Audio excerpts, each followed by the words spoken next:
मेरे प्रिय बच्चे, कैसे हो तुम? मुझे ही याद कर रहे हो ना? मुझे पता है तुम नियंत्रण मेरा ही स्मरण किया करते हो।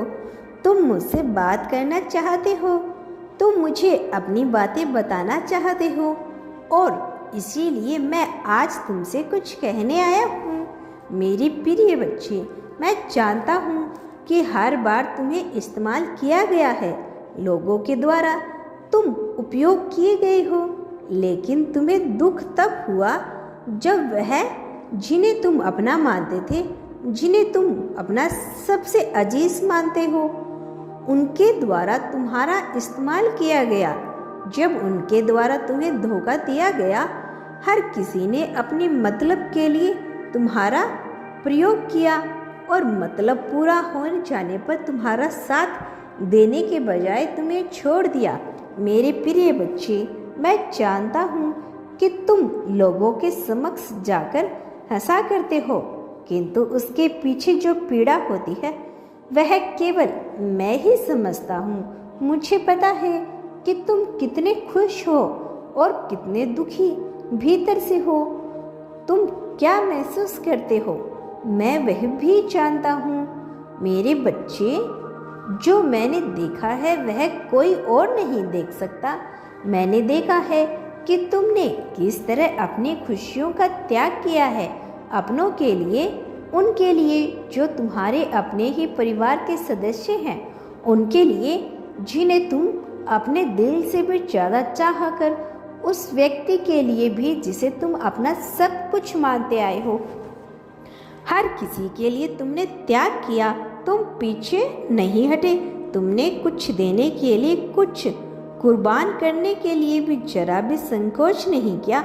जब बात तुम्हारे अपनों पर आई, लेकिन बदले में तुम्हें कभी वह सम्मान, सत्कार, वह प्रेम मिला ही नहीं। मर्यादा में रहकर भी तुम्हें अमर्यादा कहा गया। मेरे प्रिय बच्चे, मैं तुम्हारे हर दुख को समझता हूँ, मैं देखता हूँ, मैं हर चीज़ से परिचित हूँ। मैं जानता हूँ कि तुम्हारे दिल पर क्या गुजरती है जब कोई तुम्हारा कोई अपना ही तुमसे ऊंची आवाज़ में बात करता है, बिना यह जाने कि तुम सही हो अथवा गलत। वह अपना ही क्यों, जो तुम्हारे सही होने पर भी तुम्हारा साथ छोड़ दे। गलत होने पर तो हर कोई साथ छोड़ देता है, किंतु अपने तो गलत होने पर भी साथ नहीं छोड़ते। वास्तव में अपना वही होता है जो सही हो या गलत की परवाह किए बिना केवल दिल से तुम्हें अपना मानता हो और तुम्हारे द्वारा किए गए हर कर्तव्य का समर्थन करता हो। यदि उसे लगे कि तुम बहुत ज़्यादा गलत कर रहे हो, तब भी वह तुम्हारा विरोध ना करेगा, बल्कि एकांत में तुम्हें समझाने का प्रयास करेगा। किंतु जो तुम्हारे ऊपर झल्लाए, चिल्लाए, जो बेवजह की बातें बनाए, वह कभी तुम्हारा साथी, कभी तुम्हारा अपना हो ही नहीं सकता। मेरे प्रिय बच्चे, तुम्हारे जीवन में जो दुख आए हैं, उन दुखों के अंत का समय अवश्य आ गया है, क्योंकि मनुष्य एक ही तरह की परिस्थिति में लंबे समय तक नहीं रह सकता, और खासकर तब जब उसके कर्म बेहतर हो। और तुम्हारे कर्म बहुत बेहतर है, उसके बावजूद तुमने देखो एक पूरा युग देखा है, और अब इस युग का अंत होना आवश्यक है। और इस वजह से मेरे प्रिय बच्चे, तुम्हें हर हाल में इस संदेश को पूर्णतः अंत तक सुनते ही रहना है, चाहे परिस्थिति कोई भी क्यों ना हो, चाहे तुम्हारे पक्ष में हो अथवा ना हो। तुम्हें किसी भी परिस्थिति में इस संदेश को बीच में छोड़कर जाने की भूल नहीं करनी है। तुम्हें यह भूल किसी भी कीमत पर नहीं करनी है। मेरे प्रिय बच्चे, मैं जानता हूँ कि अब भी तुम उस व्यक्ति से अलग नहीं हो जिसे तुमने सदैव अपना माना है, लेकिन वह तुमसे अलग हो रहा है क्योंकि वह स्पष्ट रूप से अपनी बात कह नहीं पाता।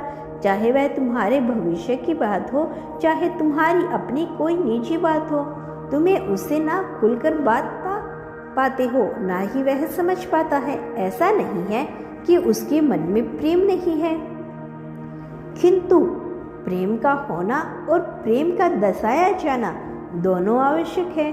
जब मनुष्य प्रेम को दर्शाना छोड़ देता है तब प्रेम के महत्व को धीरे धीरे कम हो जाता है, क्योंकि प्रेम तब केवल मुसीबतों में ही खड़ा नजर आता है।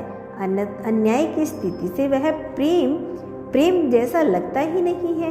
मेरे प्रिय बच्चे, मुझे ज्ञात है कि तुम्हारे जीवन में कौन सा दौर चल रहा है, लेकिन यह दौर प्रत्येक मनुष्य के जीवन में भेजा भी जाता है, यह परखने के लिए कि मनुष्य वास्तविकता में इस योग्य है अथवा नहीं। उसे समस्त खुशियाँ प्रदान की जाएगी। यह मर्त्यलोक है, यहाँ पर कोई उपभोग करने और कोई सुख भोगने नहीं आया था, अन्यथा उसे मर्त्यलोक कहा जाता है। वास्तव में यह बड़ा ही क्षणिक सा जीवन है जो तुम्हें बहुत ही बड़ा मालूम पड़ता है, लेकिन जब तुम इस लोक से बाहर निकलकर अपने वास्तविक जगत से अपनी सच्चाई को देखते हो तब तुम्हें मालूम पड़ता है यह जीवन कितना मिथ्या से भरा हुआ था। और जब तक तुम्हें यह जीवन मिला है तो इसका सदुपयोग करना बहुत आवश्यक है, क्योंकि लोक कर्मों की श्रृंखला को संयोजित करने में मिला हुआ है। यहाँ तुम्हारे कर्म जितने अच्छे होंगे, अंत लोक में तुम उतना ही ज़्यादा खुशियों को भोगोगे। और खुशी वह है जो इस मायावी जगत से परे है, जिसका अभी तुम्हें आभास नहीं है, लेकिन धीरे धीरे तुम इसे समझ जाओगे। मेरे प्रिय बच्चे, मैं जानता हूँ कि कैसे तुम्हारा साथी तुम्हारी बातों को सुनकर भी अनजान बनकर व्यवहार करता है, और कैसे तुम इन सब को अंधकार के जीवन से आगे बढ़ रहे हो। तुम प्रश्न करना चाहते हो, तुम शिकायत करना चाहते हो, लेकिन तुम अपने मन को मनाते हो, क्योंकि तुम्हारी परिस्थितियाँ तुम्हें रोकती है, क्योंकि तुम ऐसा उलझे हुए हो कि तुम्हें कोई भी स्पष्ट मार्ग दिखाई नहीं पड़ रहा है। लेकिन यह दौर लंबे समय तक नहीं चलेगा, इसका अंत तो होना ही है। आज नहीं तो कल यह अंत होके ही रहेगा। लेकिन अब वह समय चला आ रहा है जब इस दौर का अंत किया जाए। मैं जानता हूँ कि तुम अपनी मंशा नहीं समझ पा रहे हो, तुम यहाँ नहीं समझ पा रहे हो कि वह कैसा रुख लेने वाला है, तुम्हारे जीवन किस मोड़ मोड़ने वाला है। मेरे प्रिय, तुम्हें भय भी लगता है इससे अलग होने का, तुम्हें भय भी लगता है जीवन में हार जाने का, तुम्हें भय लगता है कि कहीं तुमसे वह चीज छूट ना जाए जो अभी तुम्हारे पास है। भले ही तुम अभी इसकी शिकायत कर लो, लेकिन उसे खोने का भी भय तुम्हें नियंत्रण बना रहता है। मेरे प्रिय बच्चे, मैं जानता हूँ कि तुम्हारे मन में कितना प्रेम बसा है, अपनों के लिए, अपने साथी के लिए, अपने परिवार के लिए, और कैसे इस प्रेम का दुरुपयोग किया गया है। कुछ घटनाएं दिन प्रतिदिन तुम्हारे जीवन में ऐसे घटित हो रही है जिससे तुम्हें अपने जीवन पर यकीन नहीं रह गया, जिससे तुम्हारा विश्वास उड़ता चला गया, लेकिन तुम्हारा विश्वास पूर्णतः उठेगा नहीं। इससे पहले बहुत सी चमत्कार घटना भी घटित होगी। यदि तुम सकारात्मक पहलू पर विचार करोगे तो तुम देख पाओगे कि तुम्हारा जीवन कैसे रुख मोड़ रहा है, तुम्हारी सोच से परे कैसे यह दूसरी दिशा में जा रहा है। अभी तुम्हारी सोच वहां तक पहुंच रही है जहां तक तुम सोच भी नहीं सकते, जहां तुम्हारा यह जीवन तुम्हें ले जाना चाहता है। लेकिन एक बार अपनी आंखें खोलकर विचार करो, एक बार दुनिया की मान्यताओं से ऊपर उठकर विचार करो, एक बार दूसरों का सहारा छोड़कर विचार करो। अभी तुम दूसरों पर आश्रित होकर जीवन जीने की कल्पना कर रहे हो। हर उपयोग के लिए, हर तरपार के लिए, हर उन्नति के लिए तुम एक व्यक्ति की तलाश करते हो, एक साथी की तलाश करते हो, वास्तव में गुरु की तलाश करते हो। किंतु जो दिव्य लोक से आया है उसे गुरु की आवश्यकता नहीं है। वास्तव में गुरु उसे अपने आप ही मिल जाएगा। क्योंकि वह गुरु के अधीन होकर जीवन ही नहीं जी सकता। और मैं बता रहा हूँ कि तुम्हारे सफर इस लोक से प्रारंभ हुआ ही नहीं है, किंतु तुम वास्तव में उस अंत लोक से आए हो जहाँ दिव्यता ही दिव्यता विद्यमान है। और जब मनुष्य ऐसे अंत लोक से इस भूलोक पर प्रस्थान करता है तो वह एक उद्देश्य को लेकर जन्म लेता है। वह उद्देश्य तुम्हारे साथ जीवन भर घिरा रहेगा। जीवन भर तुम्हें उसकी तलाश करनी होगी। जब तक कि तुम उसकी तलाश पूरी नहीं कर लेते, तुम्हारे मन में छटपटाहट बनी रहेगी। अब समय जो चला है कि तुम उसकी तलाश को खत्म करो और उस दिशा में अपने कदम को आगे बढ़ाओ, ताकि तुम्हारे उद्देश्य की पूर्ति हो सके, तुम्हें सुकून मिल सके।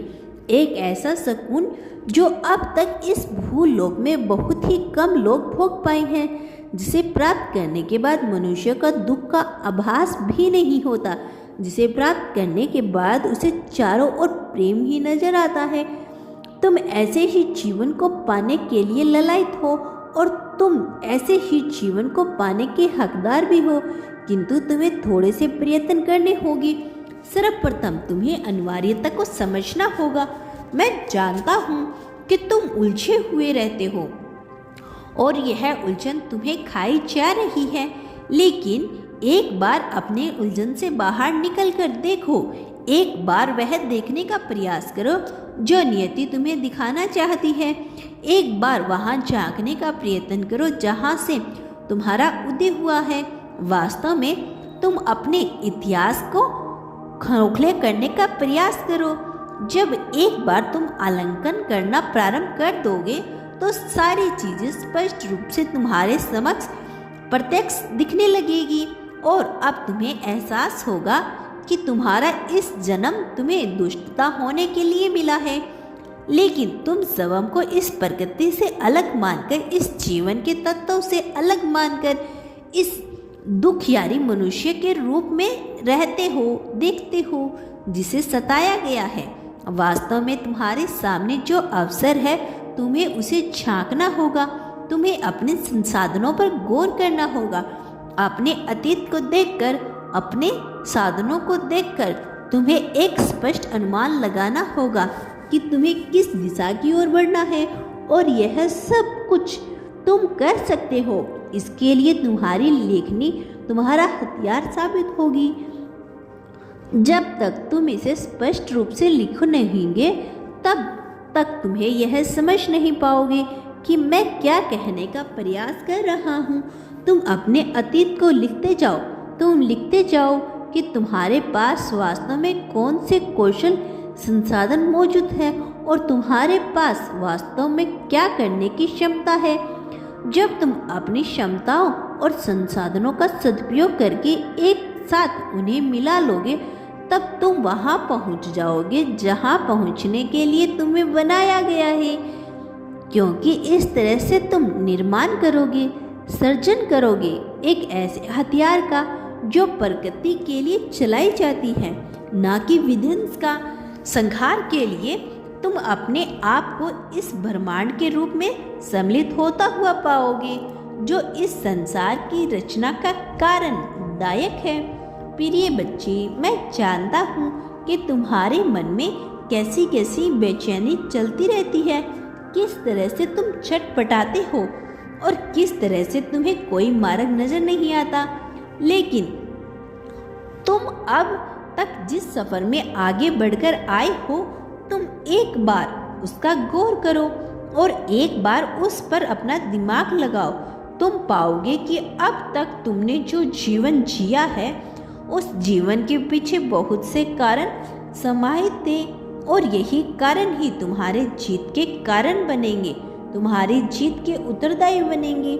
लेकिन तुम्हें संसाधनों का सदुपयोग करना सीखना होगा। जब तक तुम संसाधनों का सदुपयोग नहीं करोगे, वह उस हथियार के समान हो जाएगी जो पड़े पड़े जंग लगने से खराब हो जाती है। तुम्हें जो कौशल प्रदान किया गया है, वह किसी कारण से प्रदान किया गया है, लेकिन अब तक तुम अपने कौशल का अनुमान नहीं लगा पाए हो। जब तुम दिन प्रतिदिन उस अपनी क्रिया पे अपनी योजनाओं में शामिल करते हो तो तुम अपने कौशल का उपयोग दिन प्रतिदिन करते हो, यह जाने बिना कि गुण तुम में विद्यमान है, और एक बार तुम उसका सही जगह उपयोग कर दोगे तो तुम उस अनंत ऊंचाई को छू लोगे जहाँ से तुम समस्त भौतिक संसाधनों को प्राप्त कर सकते हो। और अभी तुम इसी के लिए ललायित हो, क्योंकि तुम्हारी भारी मन में तुम्हें सुकून और शांति की बातें बताता है, किंतु भीतरी स्वभाव से तुम कहीं ना कहीं एक सुधापूर्ण जीवन की चाह रखते हो। तुम्हारी यह चाह निरर्थक नहीं है, यह बेवजह की नहीं है। वास्तव में इस चाह के पीछे कोई बुराई भी नहीं है, किंतु यह चाह किस परिस्थिति में आ रही है यह महत्वपूर्ण है। तुम्हारी चाहत पर न कभी प्रश्न चिन्ह खड़ा था, न कभी प्रश्न चिन्ह खड़ा होगा, लेकिन तुम्हारी क्रियाओं पर प्रश्न चिन्ह लगा जाया जा सकता है, और वह भी तब जब तुम भय से पूरी तरह से ग्रसित हो।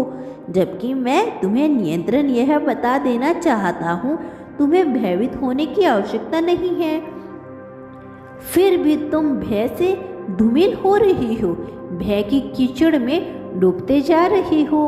वास्तव में यह एक दलदल है, एक ऐसा दलदल जो मनुष्य को भीतर ही भीतर धस चला ले जाता है, जो मनुष्य का दम तोड़ लेता है। मैं नहीं चाहता कि तुम्हारा अंत हो, मैं नहीं चाहता कि तुम्हारी चाहतों का अंत हो, इसीलिए मैं तुम्हें मार्ग दिखाना चाहता हूँ।